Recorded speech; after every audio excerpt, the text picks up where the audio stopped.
সকলোকে মৰম আৰু সম্ভাষণ জনাই আজিও এটা মাছৰ ৰেচিপি লৈ আহিছোঁ। তেনেই সহজ, একেবাৰে সাধাৰণ আৰু লগতে বহুত সোৱাদ লগা। আহকচোন, এয়া চাওক, এজন মাছ বেপাৰীয়ে মাছ উলিয়াইছে আমাৰ সন্মুখতে। তাতে গল্ডেন মাছ দুজনী পালোঁ, 1 কেজি হ'ল, লৈ আহিলোঁ।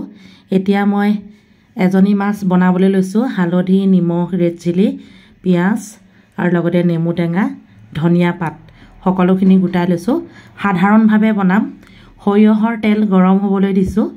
ছানডে বুলি দিনটো ব্যস্ততা থাকিলোঁ, সেয়েহে গধূলি সময়ত এনেধৰণে সুন্দৰকৈ এসাঁজ বনাই খালোঁ। ভাবিলোঁ অকণমান আপোনালোকৰ লগতো শ্বেয়াৰ কৰোঁ। এয়া তেল গৰম হৈ গ'ল। সৰিয়হৰ তেল গৰম হোৱাৰ লগে লগে মই লুটিয়াই বগৰাই মাছজনী ফ্ৰাই কৰি লৈছোঁ।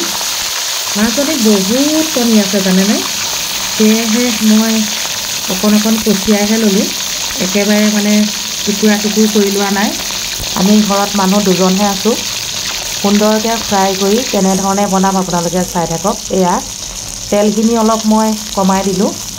ইতিমধ্যে ফ্ৰাই হৈ গ'ল। এতিয়া গৰম পানী যোগ কৰিছোঁ। গৰম পানী যোগ কৰাৰ লগে লগে ইটো সিটো যোগ কৰি যাম। কি যোগ কৰি যাম আপোনালোকে চাই থাকক।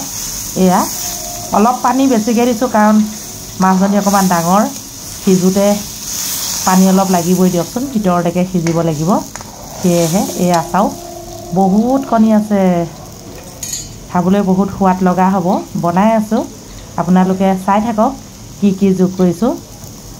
গৰম পানী যোগ কৰাৰ লগে লগে এতিয়া যোগ কৰিলোঁ নিমখ আৰু হালধি, ৰেড চিলি, লগতে টুকুৰা টুকুৰকৈ কাটি লোৱা পিঁয়াজ, সকলোখিনি যোগ কৰি দিম এতিয়া। এয়া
নেমু, কেঁচা জলকীয়া কেইটামান আৰু লগতে ধনিয়া পাত যোগ কৰি অকণমান উতলাই দিলোঁ, সুন্দৰকৈ সিজাই দিলোঁ।